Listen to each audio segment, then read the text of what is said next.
محترمو په اسلام کې په دویم کال باندې په 17 رمضان کریم باندې اول غزا غزوه بدر هغه شوی و د غزوه احد نه یو کال وړاندې زم دی هغه باندې پس منظر باندې لګ پویوما چې پوه شي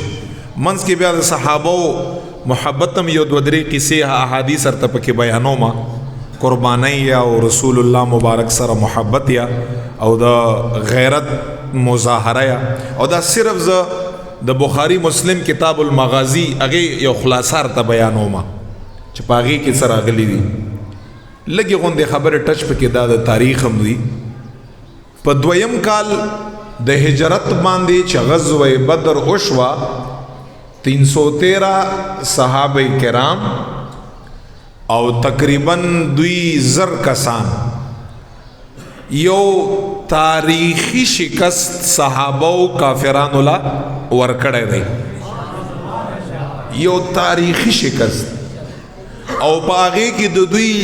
دنیا په لحاظ باندې چې دوی ورته لوی لوی خلق وي چې یو په هغه کې ابو جهل اغم په اومدغه غزا کې چې مردار شوی دی معاذ او معوذ رضی الله تعالی عنہما د کسان صحابي دو بچي و مردار کړي دی د بوي چې کم از کم لګنامي ګرامي صحابي خو چې مردار کړي وي کنه خو ماشومان باندې خدای پاک دې مردار کړي دی داسې امیہ ابن خلف شو لوی لوی سرداران د دوی په نس باندې چې کوم قریش هغه یولا مردار کړیو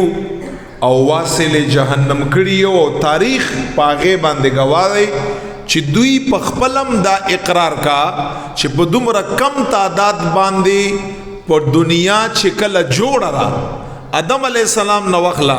تر محبوب علیہ السلام پوری دویم اقرار کا چې په دومره کم تعداد باندې دومره تاریخي شکست هیڅ علم نه ور کړای لگا څنګه چې اصحاب رسول مبارکانو د پیغمبر علیہ السلام د امت صحابه څنګه چې دوی لدا شکست ور کړای په تاریخ کې چا داسې شکست چاله نه ور کړای نار نور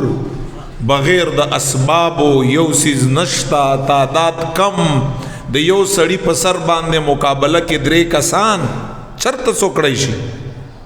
او د مکه مکرمه نه غمزپلی مصیبت زدا کمزوري ضعیفان وږي تګي راغلي چې په خېټه کې روټه نشته دوی مبارکو او مدینه منوره کې ټول یو 2 کال وشو دویم کال یو 2 کال وشو پر رمضان کریم کې په 17 باندې غزوه بدر یادوم اول غزا دا وشوا نو دوی ډیر کې نکیو سخت غوسو کافران او چې کله ابو جهل د منزلان نو د کافرانو چې کوم قیادت ته هغه ابو سفیان رضی الله عنه جو صحابي رسول له هغه سنبال کا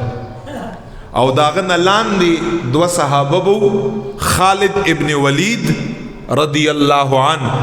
چې دا به ابو سفیان رضی الله عنه چې کله په حالت د کفر کېو او کافرانو طرف نه براته نو غس طرف ته خالد ابن ولید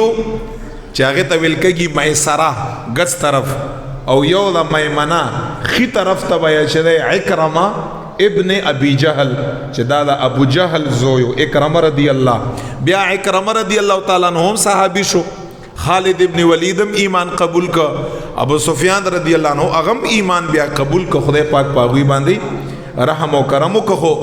په غزوه بدر کې چې ابو جهل مردار شو قیادت د سنبال کا